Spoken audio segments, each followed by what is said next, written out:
قال آمنتم له قبل أن آذن لكم إنه لكبيركم الذي علمكم السحر فلأقطعن أيديكم وأرجلكم من خلاف ولأصلبنكم في جذوع النخل ولتعلمن أينا أشد عذابا وأبقى. بسم الله الرحمن الرحيم. الحمد لله رب العالمين والصلاة والسلام على سيد المرسلين نبينا محمد وعلى آله وصحبه أجمعين. أما بعد، سورة الطلاق وهي سورة مدنية باتفاق العلماء. ነቢያችን ዓለይሂ ሰላቱ ወሰላም መዲና ከተሰደዱ በኋላ የወረደች ሱራ ናት። አንዳንድ ዑለማዊ ዘንድ ኢብኑ መስዑድ ረዲየላሁ ዐንሁ ይጠራት እንደነበረው ሱረቱ ኒሳ አልሱግራ ወይ አልቁስራ፣ አጭሯ ሱረቱ ኒሳ ብለው የሚጠሯት አሉ። ከጠላቅና ከሴቶች አሕካም ጋር ግንኙነት ያላቸው አያቶች ስላሏት بسم الله الرحمن الرحيم. يا أيها النبي أنت نبي هوي إذا طلقتم النساء ሴቶችን በፈታችሁ ጊዜ እዚህ ላይ ኒዳኡ ለነቢያችን ዓለይሂ ሰላቱ ወሰላም ነው።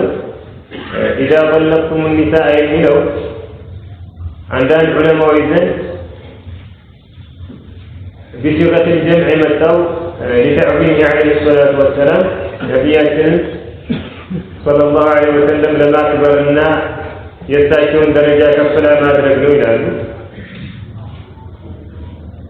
يورد لشبة سبب حفصة رضي الله عنها نفسها تاشون تكتلوا الصلاة الله تبارك وتعالى اندي من نسواتنا በጀነትም ከሚስቶች መካከል አንዷ ናት ተብለው ስለታዘዙ ነው ይላሉ። አንዳንዶቹ ደግሞ ኒዳኡ ለነቢያችን ዓለይሂ ሰላቱ ወሰላም ነው። ወላኪን الخطاب له ولأمته ንግግሩ ትዕዛዙ ግን ለእሳቸውም ለኡመታቸውም ነው። ስለዚህ ሙቀደር የሆነ ቃል አለ። ያ አዩሃ ነቢዩ قل لأمتك إذا طلقتم النساء الآية مالنا لأمة وجه اندي بل وين دقموا يا أيها النبي وأمته محذوف تقرقل وانج تقديروا إيه حكم وين دقموا خطابه بنبيات عليه الصلاة والسلام لا يبشاين يكذب إلى لم بل استاكشون لما أكبرنا لكنا أكشون لما سيد كتأفاكشوا بهالا تأزازون لستاكشون ለኡመቶቻቸውም ነው አላህ ተባረከ ወተዓላ ያደረገው። ኢዛ ጠለቅቱም النساء ማለቱ አይ ኢዛ አረድቱም ተጥሊቀሁን ማለቱ ነው። እነሱን መፍታት በፈለጋችሁ ጊዜ ነው። ምክንያቱም ቀጥሎ የሚመጣው ትዕዛዝ ፍቹን በምናሳርፍበት ጊዜ ሳይሆን በል ፍቹን በምናስብበትና በምንፈልግበት ጊዜ መሟላት ያለበት ስለሆነ لك بدلوا آياتنا الله عندهم يا أيها الذين آمنوا إذا قمتم إلى الصلاة فاغسلوا وجوهكم الآية من ما لكم إذا أردتم القيام إلى الصلاة ولصلاة مقوم بالمتفلقوا بالجزء صلاة مسجد تتاسبوا وضوء أدرسونه. وكذلك فإذا قرأت القرآن فاستعذ بالله من الشيطان الرجيم. قرآن مقرأ ستفلق ስታስብ አስቀድመህ በአላህ ከሸይጣን ተጠበቅ ነው እንጂ ቁርአንን እየቀራህ እያለ በመሃል ተዓውዝ አድርግ ማለት አይደለም። እዚህም ላይ በተመሳሳይ መልኩ ኢዛ ጠለቅቱም النساء ማለት አይ እነሱን መፍታት በፈለጋችሁና ባሰባችሁ ጊዜ ነው። ፈጠልቁሁና لعدتهن بعدتቸው ፍቷቸው لعدتهن لا نزي لا متوقيت المتبالة وانا ጊዜን የምታመላክት ላ بمعنى في ወይም ደግሞ عندنا የምትመጣ فطلقوهن بمعنى في عدتهن ነው በኢብኑ አባስና ኢብኑ ዑመር رضي الله عنهما قراءة ላይ እንደመጣው في قبل عدتهن አይ ዒዳቸው ከመድረሱ በፊት ባለው ጊዜ ዒዳ መቁጠር በሚችሉበት ጊዜ ተቷቸው ማለት ነው واحصل العده عدان قطروا استكاكلاچهم يازوا احصوا بمعنى احفظوه وعدوه واضبطوه قالوا እንዳይጠፋችሁ ቁጠሩት ጠብቁት አስተካክላችሁትን ያዙ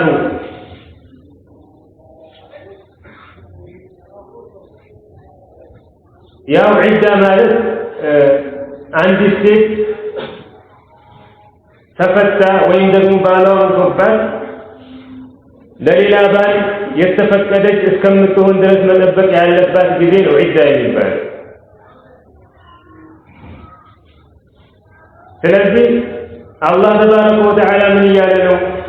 ነቢያችን ዓለይሂ ሰላቱ ወሰላም ከዚያም ኡመታቸውን ሚስቶቻችሁን መፍታት በምትፈልጉበት ጊዜ ፍቹን መፈጸም ያለባችሁ ሴቶች ዒዳ መቁጠር በሚችሉበት ጊዜ ሊሆን ይገባል። ዒዳ የማይጀምሩበትን ጊዜ ለፍች ልትጠቀሙት አይገባም፣ እርም ነው እያለ ነው። ስለዚህ ሴቶች ዒዳ መቁጠር የሚችሉበት ጊዜ አንድ ከወር አበባ እንደዚሁም ደግሞ ከወሊድ ደም ንጹህ መሆን አለባቸው። ሁለተኛ ባልና ሚስት በዚያ ጡሁር አይ ሐይድ ወይም ደግሞ ኒፋስ በሌለበት ጊዜ ግንኙነት ሊፈጽሙ አይገባም። አንድ ባል ስለዚህ ሚስቱን መፍታት ያለበት መቼ ነው? ሐይድም ሆነ የወሊድ ደም በማታይበት ጊዜ ወከዛሊክ በዚያ ጊዜ ደግሞ እሷን ግንኙነት ሳይፈጽምባትና ሳይቀርባት ወይ ሐይድ ላይ ሆና ወይም ደግሞ የወሊድ ደም ላይ ሆና አለበለዚያም ጠሃራም ላይ ሆና ከተገናኛትና ከቀረባት በዚህ ሁኔታ ሊፈታ አይገባም። ይህ ፍች ጠላቅ ቢድዒ ይባላል ብለማው ይዘን ሐራም ነው። አንድ ሰው ሚስቱን ሐይድ ላይ ያለች ከፈታት ያ ሰው ይሄንን በመፈጸሙ ወንጀለኛ ይሆናል። ሚስቱ የወሊድ ደም ላይ ያለች ከፈታት ወንጀለኛ ይሆናል። ወከዛሊክ ጠሃራ ላይ ሆና አይ ሐይድም ኒፋስም ላይ ሳትሆን ነገር ግን በዚያ ጠሃራ ላይ ከሷ ጋር ግንኙነት ፈጽሞም ከሆነ የፈታት በተመሳሳይ መልኩ ወንጀለኛ ይሆናል። ይሄ ፍች ግን ዋቂዕ ነው ወይስ ደግሞ አይደለም? አይ እንደ ፍች ይቆጠራል ወይስ ደግሞ ምንም ማዕና የሌለው የሚተው ነገር ይሆናል በሚለው ዑለማዎች መካከል ኺላፍ አለ። ጅምሁሮቹ አብዛኛዎቹ አራቱን መዛሂቦች ጨምሮ ፍቹ እንደ አንድ ፍች ይቆጠራል ይላሉ። አንዳንዶቹ ዑለማዎች ደግሞ እንደነ ሸይኹል ኢስላም ተይሚያ ረህመቱላሂ ዐለይሂ ወከዛሊክ ኢብኑል ቀይም ፍቹ አይቆጠርም። ምክንያቱም ነቢያችን ዐለይሂ ሰላቱ ወሰላም ያላዘዙበትን ስራ እየሰራ ነው። من أحدث في أمرنا هذا ما ليس منه فهو رد። ስለዚህ ይሄ ፍች እንደ አንድ አይቆጠርም። በል ይሄንን ፍች ዝም ብሎ ይተውና ጠሃራ ላይ እስከምትመጣ ጠብቁ። በዚያ ጠሃራ ላይ ከሷ ጋር ግንኙነት ሳይፈጽም ከፈለገ ይፈታታል፣ ከፈለገ ደግሞ ይመልሳታል። ያው አፍሩ ይሄ ኢብኑ ዑመር ረዲየላሁ ዐንሁ ሚስቱን ፈታና አባቱ ዑመር ኢብኑ አልኸጣብ ረዲየላሁ ዐንሁ ወደ ነቢያችን ዐለይሂ ሰላቱ ወሰላም ሄዶ የሆነውን ነገር ነገራቸው። አይ ሚስቱ በሐይድ ላይ ያለች አብዱላህ እንደፈታት ረሱልም ዐለይሂ ሰላቱ ወሰላም ተቆጡና ሚስቱን ይመልሳል። ከዚያ በኋላ እስከምትጸዳ ድረስ ይጠብቃትና ከፈለገ ያቆያት፣ ከፈለገ ደግሞ ይፍታታል። ከኢብኑ ዑመር ረዲየላሁ ዐንሁ የመጣው አቅዋል በራሱ ተባሪብ ነው። በአንዳንድ ሪዋያዎች ሰሒሐይን ምን ይላል? እንደ ፍች ተቆጥራብኛለች ይላል። የቆጠረበት ማን እንደሆነ ግልጽ አይደለም። ረሱል ዐለይሂ ሰላቱ ወሰላም ናቸው ወይስ ደግሞ አባቱ ዑመር ነው በኺላፋው ጊዜ ወይስ ደግሞ በራሱ አስተሳሰብ ነው እንደ ፍች የቆጠራት? በሌላ ሪዋያ ደግሞ ምን ይላል? ለም የራሃ ሸይአን እንደምንም አድርገው ነቢያችን ዓለይሂ ሰላቱ ወሰላም አላዩዋትም ይላል። وهذا أيضا حديث صحيح ነው። ስለዚህ ይሄ ክስተት የተከሰተበት ኢብኑ ዑመር ረዲየላሁ ዐንሁ ራሱ በአንዳንድ ሪዋያ ፍቹ እንደምንም እንዳልተቆጠረ ስለተናገረ በሌሎች ደግሞ ሪዋያዎች እንደ ፍች እንደተቆጠረችበት ስለተናገረ ዑለማዎች እንዳሳለፍነው ኺላፍ አላቸው። አንዳንዶቹ ፍቹ ይቆጠራል ይላሉ፣ ሌሎቹ ደግሞ ፍቹ ከምንም አይቆጠርም በል እስከምትጸዳ ጠብቆ ሸርጡ በተሟላበት መልኩ ሊፈታት ይገባል። አልሙሂም ዒዳ የሚባለው አይ አላህ ተባረከ ወተዓላ እዚህ ፈጠልቁሁነ ሊዒደቲሂን ሲል ምን ማለቱ ነው? አይ ሐይድም ላይ ኒፋሳም ላይ ሳይሆኑ በጠሃራ ጊዜያቸው ከነሱ ጋር ምንም አይነት ግንኙነት ሳትፈጽሙ ፍቷቸው ማለት ነው። ከዚህ ውጭ ያለው ፍች መከሰቱና አለመከሰቱ እንዳሳለፈው ኺላፍ ያለበት ጉዳይ ቢሆንም ያንን ፍች ግን መፈጸሙ ሰውየውን ወንጀለኛ ያደርገዋል። የነቢያችንን ዓለይሂ ሰላቱ ወሰላም ሱና የተቃረነ በሆነ መልኩ ስራ እየሰራ ያደርገዋል። ያ አዩሃ ነቢዩ አንተ ነቢዩ ሆይ ኢዛ ጠለቅቱሙ ኒሳአ ሴቶችን በፈታችሁ ጊዜ አይ እነሱን መፍታት ባሰባችሁ በፈለጋችሁ ጊዜ ፈጠልቁሁነ ሊዒደቲሂን በዒዳቸው ፍቷቸው ወአሕሱል ዒዳ ዒዳንም እንደዚሁ ቁጠሩ። እዚህ ላይ ኢዛ ጠለቅቱም የሚለው በፈታችኋቸው ጊዜ አስሉ አብሮ መኖር እንደሆነ የሚያመላክት ነው ይላሉ ዑለማዎች። ፍች ሌላ መፍትሄ ካልተገኘለት ብቻ እንደ መጨረሻ አጋጣሚና አማራጭ ሊወሰድ የሚገባው ነገር ነው እንጂ በትንሹ በትልቁ የሚነሳ በትንሹ በትልቁ የሚፈለግ ነገር አይደለም። በአንዳንድ ሪዋያዎች እንደመጣው والحديث في سنده المقال رسول عليه الصلاة والسلام من يقولوا إن أبغض الحلال عند الله الطلاق الله ዘንድ ከሚጠሉ የተፈቀዱ ነገራቶች መካከል አንዱ ፍች ነው ይላል። ያው ሐዲሱ ባዕዱ ቢኖርበትም ማዕናው ዑለማው ዘንድ ትክክል። ፍች አላህ የሚወደው ነገር አይደለም። አይ አብዛኛውን ጊዜ ናም አንዳንድ ጊዜ ግዴታም ሊሆን ይችላል፣ አስፈላጊም ሊሆን ይችላል። ነገር ግን አብዛኛውን ጊዜ ፍች ኸይር አያመጣም፣ ቤተሰብ ይለያያል፣ ብዙ መከራዎችን ያመጣል። ስለዚህ ሙስሊሞች መኖር የማይችሉበት ሁኔታ ላይ እስካልደረሱ ድረስ በመካከላቸው ያለውን ችግር እየተመካከሩ አንዱ ሌላውን ዑድር እየሰጠና እያለፈ ኑሮን መቀጠል ነው እንጂ የሚሻለው ለትንሹም ለትልቁም የሚነሳ ነገር አይደለም፣ ትልቅ ነገር ነው። ያው ዒዳ እንደየሴቶቹ ነው የሚቆጠረው። ለሁሉም ሴቶች ተመሳሳይ ዒዳ አይደለም። አንዳንድ ሴቶች የተወሰነ ጊዜ መጠበቅ ይኖርባቸዋል ሌሎችን ከማግባታቸው በፊት፣ ለሌሎችም ደግሞ እንደዚሁ የተለየ ሁክም አለ። የመጀመሪያው ሴቶቹ አይ ባል ካገባት በኋላ ከሷ ጋር ምንም አይነት ግንኙነት ሳይፈጽም ከሆነ የፈታት የዚያን ጊዜ ያቺ ሴት ምንም ዒዳ የለባትም። ወዲያው እንደተፈታች ሌላ ባል ማግባት ትችላለች። ያ አዩሃ አለዚነ አመኑ ኢዛ ነከሕቱሙ ልሙእሚናት ثم ጠለቅቱሙሁነ ፈማ ለኩም ዐለይሂነ ሚን ዒደትን ተዕተዱነሃ እንዳለ ከግንኙነት በፊት ከሆነ ፍቹ የተፈጸመው የዚያን ጊዜ ምንም ዒዳ የለባትም፣ ሐላል ነው የምትሆነው።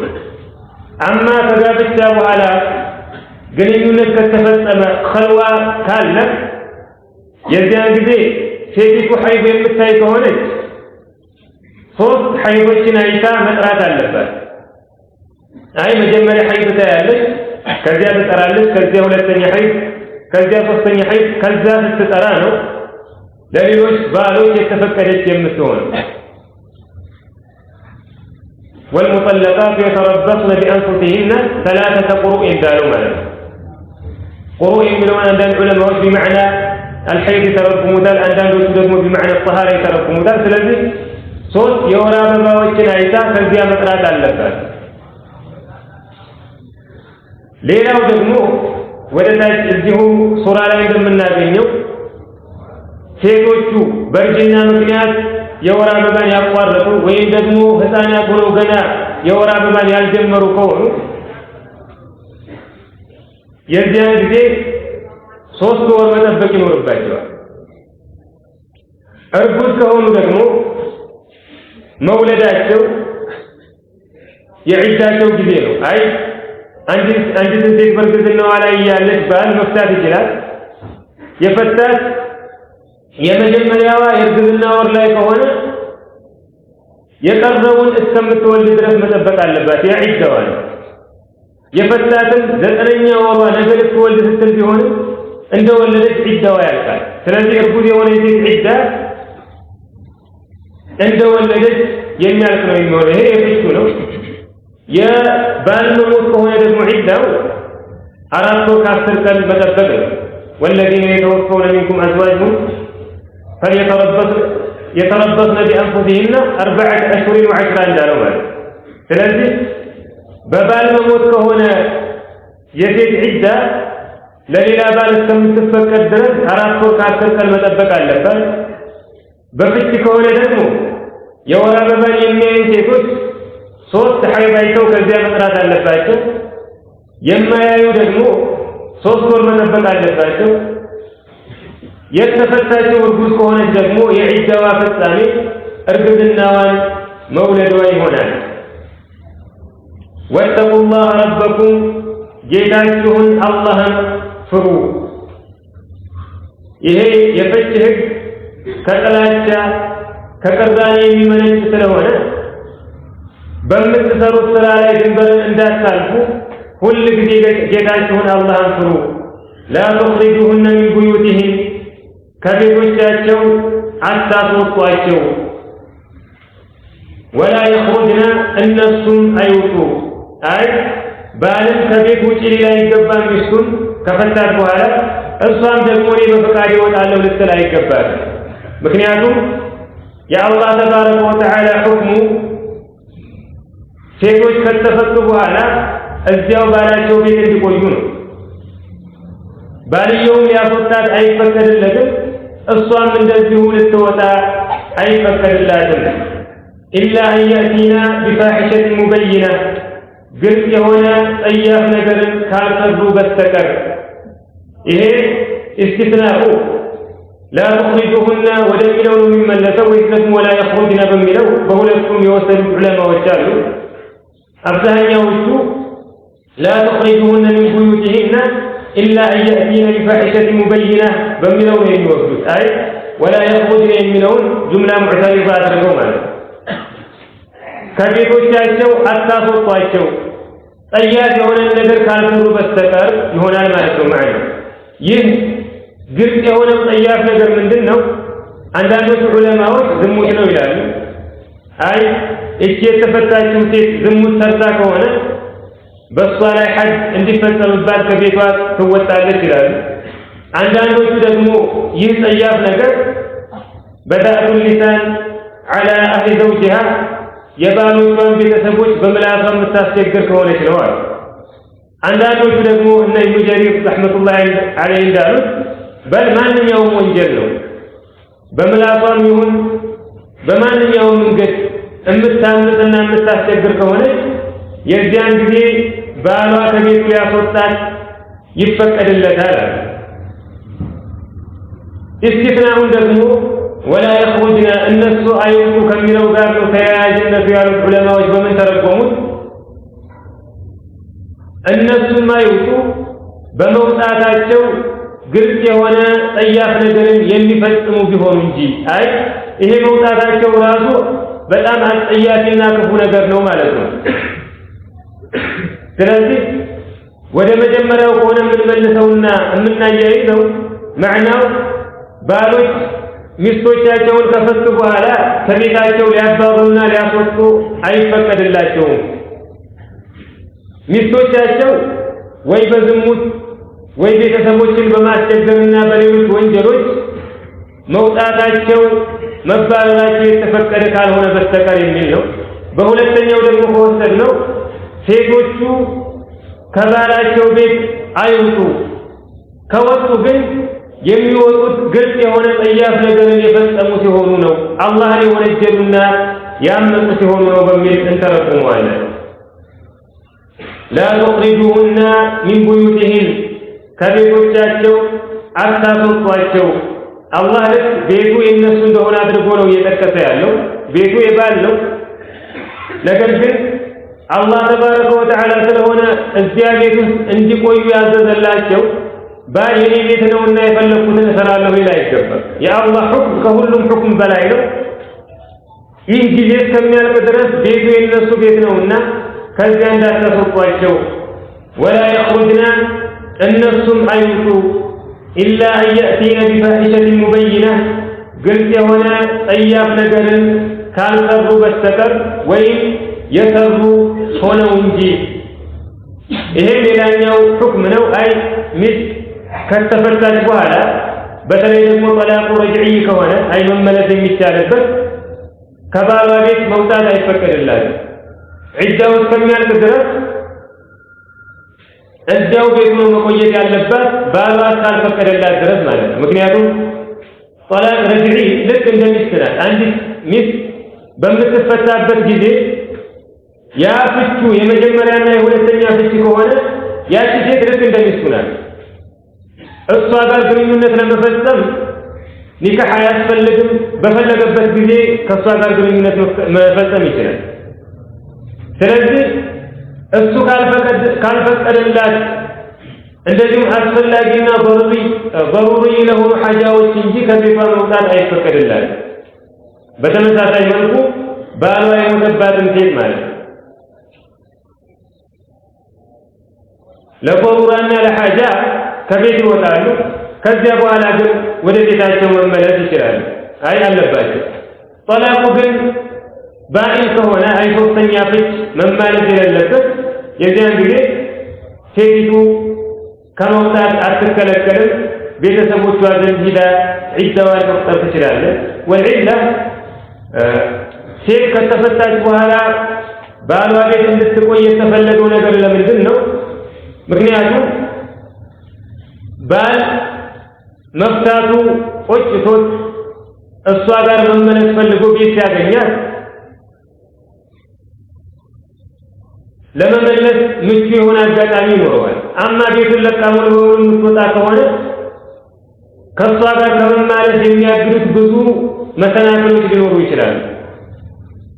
ስለዚህ አላህ ተባረከ ወተዓላ ባልና ሚስት መለያየታቸውን ስለማይፈልግ አንድ ላይ የሚያደርጋቸውን የሚያመላለስላቸውን ሁኔታ ምቹ አድርጓል። ያ ደግሞ የሚሟላው በምንድን ነው? ሚስት ከተፈታች ጀምሮ ዒዳዋ እስከሚያልቅ ድረስ ባለው ጊዜ ባሏ ቤት እንድትቆይ በማድረግ ነው። እዛ ሳያት አብሮ መሆን ሊመኝ ይችላል። ከእሷ ጋር ግንኙነት መፈጸም ሊፈልግ ይችላል። ይሄ ሲሆን ረጅዓው ስለሚሟላ ማለት ነው። ወትልከ ሑዱዱላህ ይቺ አይ ከዚህ በላይ የጠቀስናቸው ህግጋቶች ስለ ፍች፣ ስለ ዒዳ ወከዛሊክ ከፍች በኋላ ባል ቤት ስለመቆየት ሑዱዱላህ የአላህ ወሰኖች ናቸው።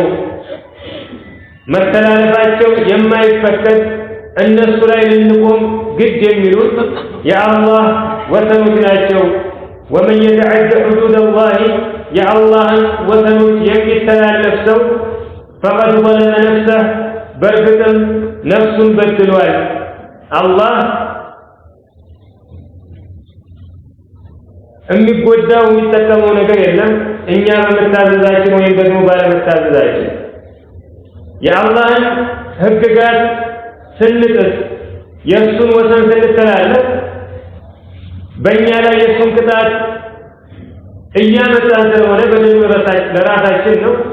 አላህ ምንም አይጎድልበትም፣ ምንም የሚጨመርለት ነገር የለም። ወመን የተዐደ ሑዱደላህ የአላህን ህግጋቶች የሚተላለፍ ሰው ፈቀድ ظለመ ነፍሰህ በእርግጥም ነፍሱን በድሏል። ላ ተድሪ አታውቅም። ወልኺጣብ ሊኩል መን የስሉሑ ለሁ ልኺጣብ ንግግሩ እዚህ ላይ ለሁሉም ባል ነው። አታውቅም ለዐለ ላህ ዩሕዲሱ በዕደ ዛሊከ አምራ ምናልባትም አላህ ከዚህ በኋላ ነገርን ሊያስከስት ይችላልና بعد ذلك أمر مالك معناه من دنو أي بعد الطلاق إرادة الرجعة مالك كفت بهذا يمن مالك في اللاغوت بيادر تلميشن بمستثر السرا وسنن أتتلالف بدل أتفتمون ዛሬ ስለተቆጣ ያችን ሴት ስለጠላሃት ብቻ ወሰን እየተላለፍ ሐቋን እያጓደልክ የምትበድላት ከሆነ አላህ ነው ቀልቦችን የሚቆጣጠረው። ዛሬ ልብ ውስጥ ያለውን ጥላቻ አስወግዶ ነገር ውዴታ ሊያስገባበት ይችላል።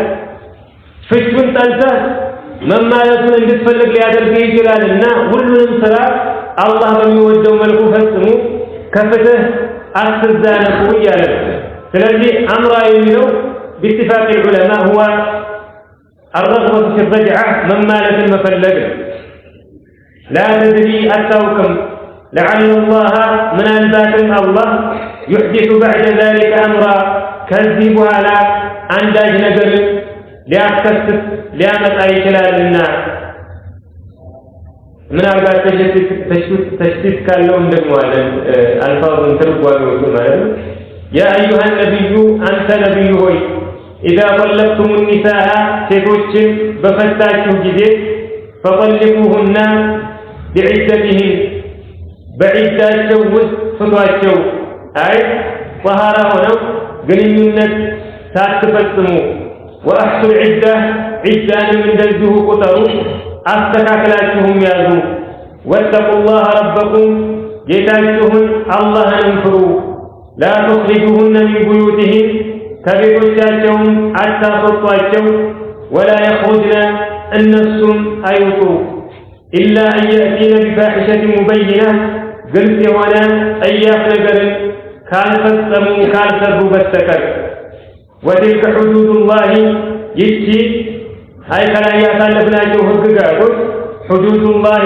يا الله وسنوتناجو ومن يتعد حدود الله يا الله وسنوت يمي كلا نفسه فقد ظلم نفسه برقة نفس بدلوان لا تدري لعل الله يحدث بعد ذلك أمرا أتوكم الله من الباطن كذبها لا عندك نقر اللي أبطأ جلال أي كفتبها على من مالك المفلك كالألاجة على وسيطان بقلبه لأدرك تلميشه سراجون ولو بفتفتموا الله مفلقوا ملكوسرون فإذا بلغنا أجلهن قد يعجون بدرسوا بذي الزيم لا فإذا بلغنا أجلهن معناه أي فإذا قاربنا أجلهن مالك قد يعجون لما فتم بس تقاربوا بذي مكنياتو ጊዜው ከደረሰ አጀሉ ከመጣ በኋላ ምርጫ የለም መያዝ ወይም ደግሞ መማለስ በል እንደገና አዲስ ኒካህ ያስፈልጋል። ምክንያቱም ሴቶች በዒዳቸው ላይ እስካሉ ድረስ ባል ያለምንም ኒካህ ያለምንም ቅደም ተከተል ዝም ብሎ ሚስቱን በግንኙነትም ይሁን በመላሱ መልሼሻለሁ በማለት እንደገና ሚስቱ ማድረግ ይችላል። አማ ቅድም ያሳለፍናቸው ጊዜያቶች ካለፉ በኋላ ሚስቱን መልሼሻለሁ በማለት ወይም ደግሞ ከሷ ጋር ግንኙነት ለመፈጸም በመፈለግ አይመልሳትም። በል እንደ አጅነብይ ነው የሚሆኑት። ልክ ሌላ ወንድ አንዲትን ሴት አይቶና ወልዩን ጠይቆ እንደሚያገባ በዚያ መልኩ ነው የሚጋባው። ስለዚህ እዚህ ላይ ፈኢዛ በለግና አጀለሁና ማለቱ ምን ማለት ነው? ፈኢዛ ቃረብና አጀለሁን ማለት ነው። الأجل هو نهاية الوقت المحدد للتوسل به يتكمل وقت مجرشا وناس الثاني أجل البالغ فإذا بلغنا أجلهن قد يأتون لمدرس بتقاربوا به فأمسكوهن بمعروف بملكان ياضوا أو فارقوهن بمعروف وإن بملكان فلا يواجهوا إيه عداو لأنك بتقارب به ሐሳባችሁን ቀይራችሁ ከነሱ ጋር ለመኖር ከወሰናችሁ በመልካም ያዟቸው። አይ በፍጹም ይሄ ትዳር አያዋጣኝም የምትሉ ከሆነ ደግሞ ስትለያዩም በመልካም ተለያዩአቸው። المعروف هو الذي تعارف به الناس وأقره الشرع بتوج لمات بتوج النار عندما كان يمتاي شريعة يرغبته ነገር አብሮ መኖሩ መለያየቱን በመልካም ሁኔታ ነው ሊፈጸም የሚገባው وأشهدوا ذوي عدل منكم ከእናንተ መካከል ሁለት የፍትህ ባለቤቶችን አስመስክሩ በምትማለሱ ጊዜ ሚስቶቻችሁን ከፈታችሁ በኋላ መመለስ ስትፈልጉ ሁለት ከእናንተ መካከል የፍትህ ባለቤት ይመስክሩ ያው ሸሃዳው እዚህ ላይ على سبيل الوجوب ነው ወይስ ደግሞ الند በዑለማዎች መካከል ኺላፍ አለ ጅምሁሩ የሚሉት አብዛኛው ዑለማዎች አንድ ሰው ሚስቱን ከፈታ በኋላ በሚመለስበት ጊዜ ማስመስከሩ ተወዳጅ ነው እንጂ ዋጅብ አይደለም ነው የሚሉት وهو الراجح ትክክለኛው እሱ ነው ልክ ለመለያየቱና ለፍቹ ምስክርነት እንደማያስፈልገው ሁሉ ለመመላለሳቸው እንደዚሁ ምስክርነት ግድ አይሆንም ነገር ግን ማስመስከሩ የተወደደ ነው ምክንያቱም መመለሱ ከመታወቁ በፊት ቢሞት የተለያዩ ነገራቶች ቢከሰቱ እንኳን ከውርስና መሰል አህካሞች ጋር ተያይዞ የሚመጣ ብዙ አለመግባባት ሊፈጠር ስለሚችል ሚስቱን በሚመልስበት ጊዜ ሁለት ታማኝ የሆኑ ደጋግ የሆኑ ሰዎችን ማስመስከሩ የተወደደ ነው ስለዚህ እዚህ ላይ አምሩ ለነብና ለስትሕባብ ነው እንጂ ለግዴታነት አይደለም وأشهدوا ذوي عدل منكم ከእናንተም ውስጥ ሁለት የፍትህ ባለቤቶችን አስመስክሩ وأقيموا الشهادة لله ምስክርነትንም ለአላህ አስተካክሉ አይ ለአላህ ስትሉ ለሱ ጥርት አድርጋችሁ ለሱ ታዛዦች ሆናችሁ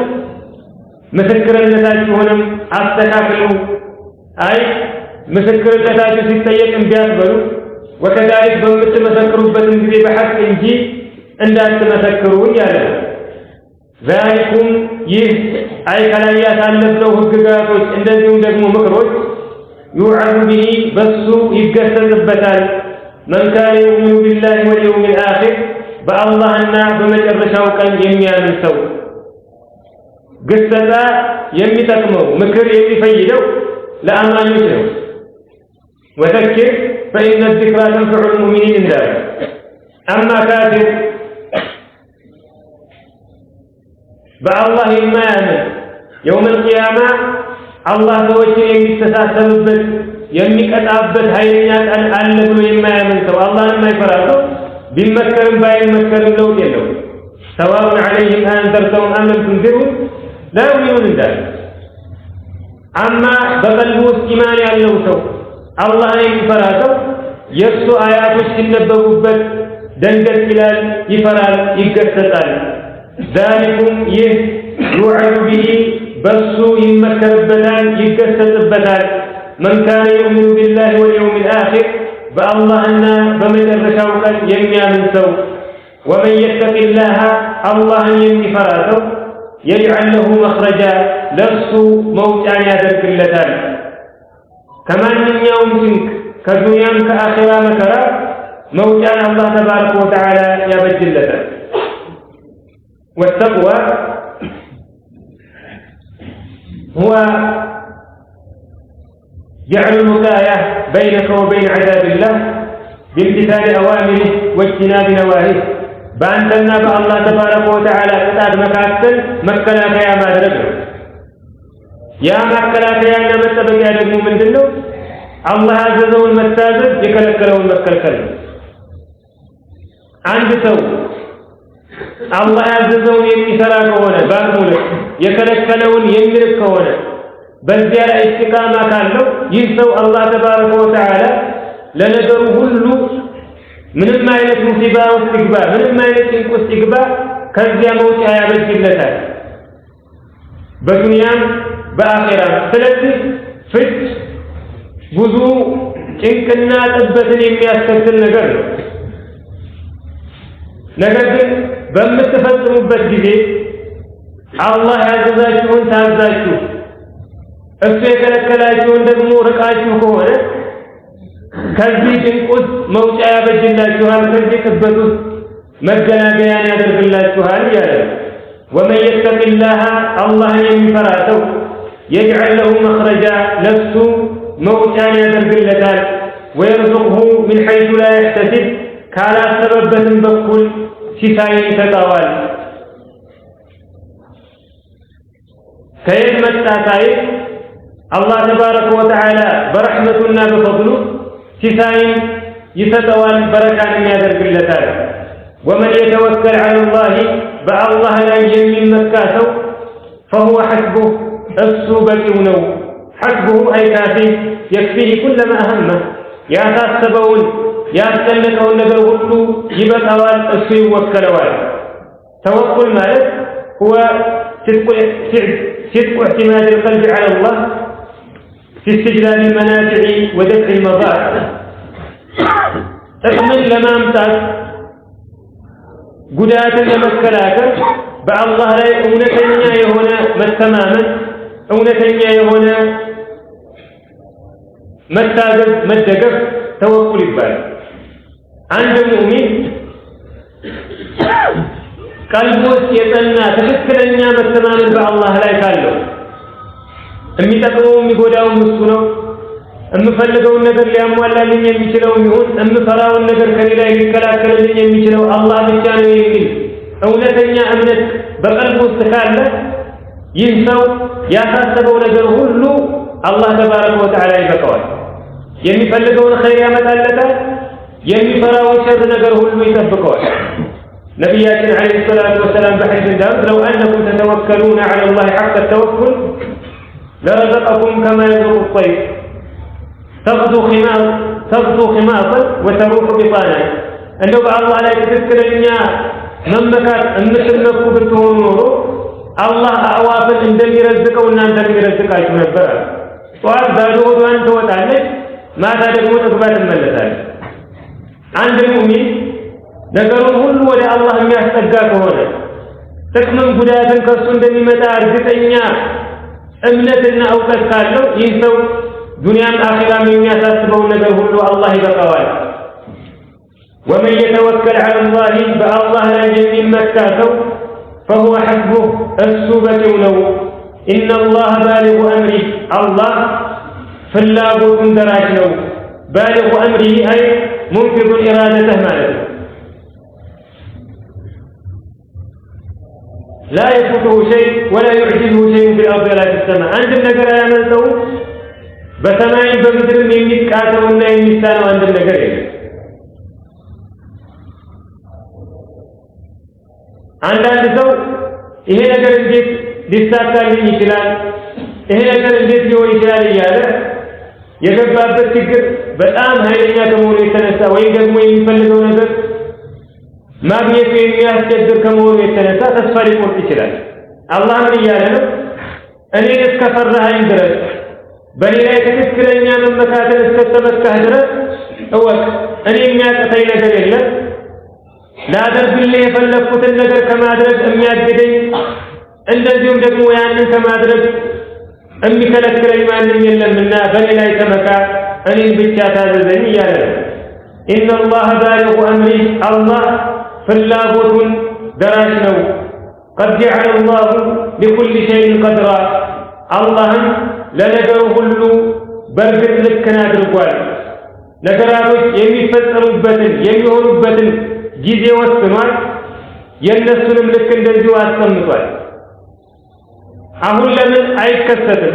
አላህ በሁሉም ነገር ላይ ቻይ ከሆነ የሚፈልገውን ነገር ሁሉ ፈጻሚ ከሆነ ለምንድን ነው ፍላጎቴ አሁን የማይሳካው ልትል አይገባም። አላህ ለነገራቶች ሁሉ ድካ በደረሰ ጥበብ የሚገባቸውን ጊዜ የሚሆኑበትን ሰዓትና ቦታ ወስኗል። አንተ ማድረግ ያለብህ ምንድን ነው? አላህ በሰጠ አቅም የምትፈልገውን ነገር ለማሟላት የምትሰጋውን ነገር ለማስቀረት ትጥራለህ። አላህን ከመታዘዝ ጋር እሱን አፍንተህ ከመለመን ጋር በእሱ ላይ ከመተማመን ጋር ከዚያ በኋላ የአላህን ተባረከ ወተዓላ ፈረጅና ነስር መጠባበቅ ብቻ ነው። አንተ የሚጠበቅብህን ነገር ካሟላ እሱን በመፍራት በሱ ላይ በመመካት እሱን በመለመን የቀረው የአላህ ነው። አንተ ያለብህን ካሟላ አላህ ተባረከ ወተዓላ የእሱን እንዴት ያሟላ? ስለዚህ አትቻኮሉ። ለነገራቶች ሁሉ የተወሰነ ጊዜ አስቀምጫለሁኝ በጊዜ ይደርሳል እያለ ነው። ወከዛሊክ ከፍችና ከዒዳም ጋር ይሄ ልክ አላህ ተባረከ ወተዓላ በእውቀቱና በጥበቡ ያስቀመጠው ነው። ሴቶች ከተፈቱ በኋላ ማህፀናቸው ንጹህ መሆኑ መረጋገጥ አለበት። ከዚህኛው ባል የያዘችውን ጽንስ ለሌላኛው ባል ሊሰጥ አይገባም። ያ በእርግጠኝነት እንደሌለ ከተረጋገጠ በኋላ ነው ለሌላ ባል የተፈቀደች የምትሆን። ስለዚህ ይሄንን ልክ ያስቀመጥኩት ይሄንን ጊዜ ወሰንኩት በእውቀቴና በጥበቤ ነውና ታዛዥ ሁኑ የምላችሁን ፈጽሙ እያለ ነው።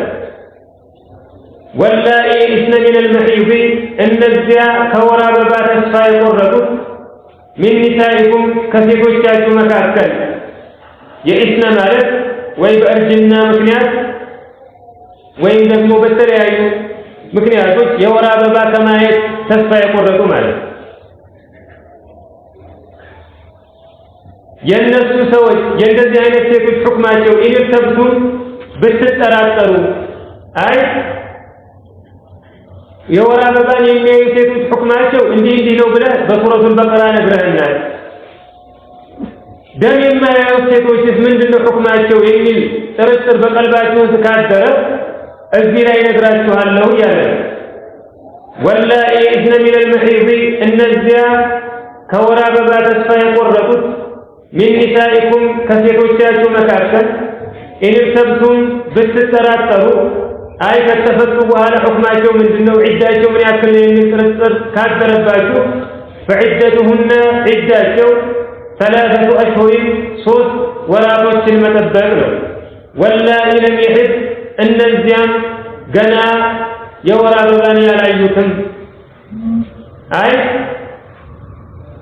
ደም የተቋረጠባቸው ይሁኑ ከነጭራሹ ደም ማየት ያልጀመሩ ሴቶች ሁክማቸው 3 ወርን መጠበቅ ነው። ልክ ደም የሚያዩ ሴቶች 3 ሐይድ አይተው ከጠሩ በኋላ እንደሆነው ዒዳቸው የሚያልቀው ሁሉ ባለመጀመራቸው ምክንያት ወይም ደግሞ በመቋረጡ ምክንያት ደምን የማያዩ ሴቶች ደግሞ ዒዳቸው 3 ወር መጠበቅ ነው እያለ ነው። ወኡላቱል አሕማሊ የእርግዝና ባለቤቶች ደግሞ አጀልሁና ጊዜያቸው አየضዕነ ሐምለሁን እርጉዛቸውን መውለዳቸው ነው። ስለዚህ ቅድም ሁክሙን እንዳሳለፍ ነው ደም የሚያዩት የወር አበባ የሚያዩ ሴቶች 3 ሐይድ አይተው መጥራት አለባቸው። የማያዩት ደግሞ በመቋረጥ ይሁን ባለመጀመር 3 ወር መጠበቅ አለባቸው። የተፈቱ ሴቶች ደግሞ እርጉዝ ከሆኑ እርግዝናቸውን እስከሚወልዱ ድረስ መጠበቅ አለባቸው። ይህንን ጊዜ ሲጨርሱ ዒዳቸው ተፈጽሟል። ከዚያ በኋላ ለባል የተፈቀዱ ይሆናሉ። ወላኢ ኢስነ ሚነል መሒድ ሚን ኒሳኢኩም እነዚያ ከሴቶቻችሁ መካከል ከወር አበባ ተስፋ የቆረጡት ኢንተብቱም ብትጠራጠሩ ፈዒደቱሁነ 3 أشهر ዒዳቸው 3 ወራቶች ናቸው። ወላኢ ለም ይሒድ የእነዚያም የወር አበባን ገና ያልጀመሩት ያላዩትም ወኡላቱል አሕማሊ የእርግዝና ባለቤቶችም አጀልሁነ ጊዜያቸው አየضዕነ ሐምለሁን እርጉዛቸውን መውለዳቸው ነው። ወመን የተቂላህ አላህን የሚፈራ ሰው የጅዐል ለሁ ሚን አምሪሂ ዩስራ ለሱ ከነገሩ ሁሉ መግራትን ያደርግለታል። ጉዳዩ ሁሉ ቀላል፣ ፍላጎቱ ሁሉ ገር ይሆንለታል በዱንያም በአኺራ። አንድ ሰው አላህን የሚፈራ ከሆነ ኑሮውን በኢማንና በተቅዋ ካደረገ የአላህ ተውፊቅ አይለየውም። መልካም ነገር ያለበትን መንገድ ሁሉ ያመላክተዋል። ከባድን ነገር ሁሉ ገር ያደርግለታል። በአኺራም በተመሳሳይ ነው። ያንን አደገኛና ኃይለኛ ቀን በሱ ላይ ያገራለታል። መጨረሻውንም እንደዚሁ ዘላለማዊ ደስታ ያለባት ጀነት ያስገባዋል። በፍችም ጊዜ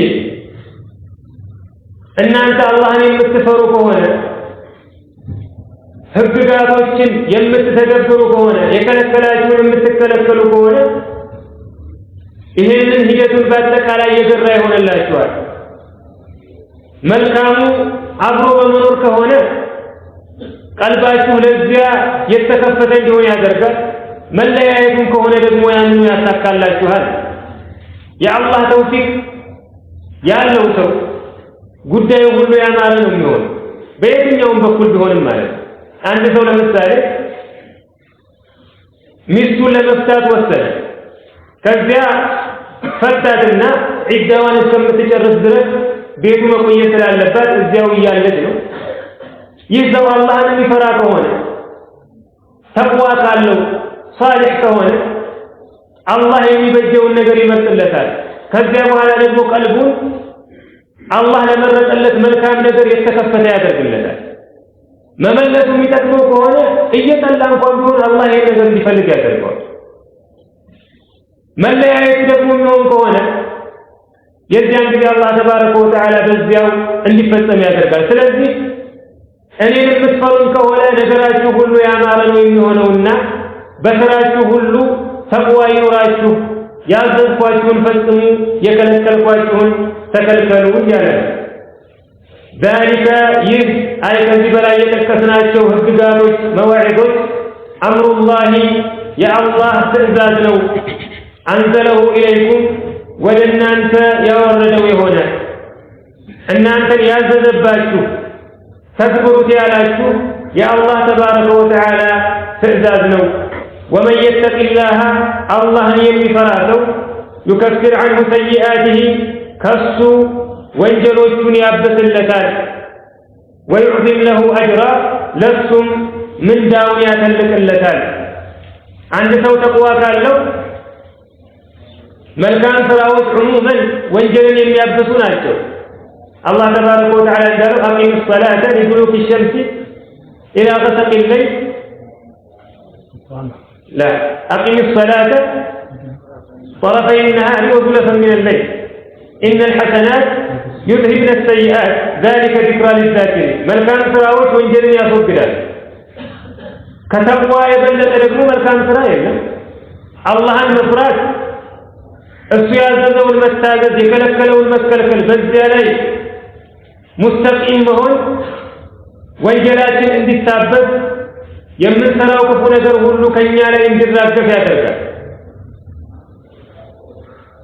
በስራችንም አላህ ዘንድ ተቀባይነት እንዲያገኝ ከሚያደርጉት ታላላቅ ነገራቶች መካከል አንዱ ተቅዋ ነው። ኢነማ የተቀበሉ ላሁ ሚነል ሙተቂን አላህ ስራን የሚቀበለው ከጥንቁቆቹና እሱን ከሚፈሩት ሰዎች ነው። አንድ ሰው ሶላት የሚሰግደው ዘካ የሚሰጠው ወይም ደግሞ ሌሎች ዋጅብ የሆኑ ስራዎችን የሚሰራው በምርጫ ከሆነ አይ ሲመቸው ይሰራል፣ ሲከፋው ደግሞ ይተዋል። ሐራሙንም እንደዚሁ ያዋጣኛል ብሎ ካሰበ ይርቀዋል፣ ይጠቅመኛል ብሎ ደግሞ ካሰበ ይሰራዋል። እንዲህ አይነት ሰው አላህን የሚፈራ ይባላል። ተቅይ ማለት መልካም ሲሰራ የሚደሰት የሚወደው የሚመነዳው ጌታ እንዳለው አውቆ መጥፎ ሲሰራ የሚይዘውና የሚቀጣው ጌታ እንዳለው አውቆ ኸይር በመስራት ላይ ግዴታ የተደረገበትን ነገር በመፈጸም ላይ ወይም ደግሞ የተከለከለውን ነገር በመራቅ ላይ ምርጫ እንደሌለው አምኖ አላህን የሚገዛ ሰውና ሲመቸው እየሰራ ሲመቸው የሚተው ሰው እኩል አይደለም። አላህ ዘንድ ስራ ተቀባይነት የሚኖረው በምን መልኩ ሲፈጸም ነው? ያ ነገር ግዴታ መሆኑን አውቀን አላህን ከመታዘዝ ውጭ አማራጭ እንደሌለን አምነን ስንፈጽመው። አማ በምቾት ከሆነ ሙናፊቁም ካፊሩም ሲመቸውና ሲለላው ኸይር ስራ ይሰራል። ሙእሚኖችን የሚለያቸው ምንድነው? አንድን ስራ የሚሰሩት ስለደላቸው ስለፈለጉትና ስለተመቻቸው ሳይሆን አላህ ስሩ ስላላቸው ግዴታ ያደረገባቸውን ይፈጽማሉ፣ የከለከላቸውን ይከለከላሉ፣ ያለምንም ምርጫ ያለምንም ማመንታት ማለት ነው። እንደዚህ አይነት ሰዎች አላህ ተባረከ ወተዓላ ወንጀላቸው ቢበዛ እንኳን ያንን ወንጀል ያብስላቸዋል፣ ያራግፍላቸዋል። ወከዛሊክ የሥራቸውን ምንዳ ያበዛላቸዋል፣ ከፍ ያደርግላቸዋል። ያው በእነዚህ አያቶች እንዳሳለፍነው አላህ ተባረከ ወተዓላ የተቅዋን ፈዋኢዶች ዘርዝሯል። ከጭንቅ ለመውጫ እንደዚሁም ደግሞ ሪዝቃችን የሰፋ እንዲሆን ጉዳያችን ሁሉ የገራ እንዲሆን ወንጀላችን እንዲራገፍ ከዛሬ አጅራችንን ከፍ እንዲል ተቅዋ ምክንያት እንደሆነ አላህ ተባረከ ወተዓላ እያሳሰበ ነው። ይሄ ሁሉ ለምንድን ነው? ፍች እንዳሳለፍነው ከጥላቻ ከቅሬታ ካለመግባባት ጋር ስለሚመነጭ ነው። አንድ ሰው ሚስቱን ለመፍታት ሲያስብ ወይም ደግሞ ሚስት ከባሏ መፈታት ስትፈልግ አብዛኛውን ጊዜ በመካከላቸው ውዴታ ስለሌለ ነው፣ አለመግባባት ስላለ ነው። ይሄ ጥላቻ ይሄ አለመግባባት ድንበር እንድታልፉ እንዳያደርጋችሁ እያለ እያሳሰበ ነው። ይሄ ማንኛውም ባል ማንኛውም ሚስት በትዳር ውስጥ ያለ ሰው ሁሉ ትኩረት ሊሰጠው የሚገባ ነገር ነው። በትዳር ውስጥ እስካለ ድረስ የሚሰራውን ስራ ሁሉ ቀልቡ ውስጥ ያለውን ጥላቻ ለማውጣት ለመበቀል ለቂም ለእልህ ሊሆን አይገባም። ይሄ መጨረሻው ኸሳራ ነው የሚሆን፣ ህይወቱንም ያበላሽበታል፣ አላህን ዘንድ እንደዚሁ ተጠያቂ ያደርገዋል።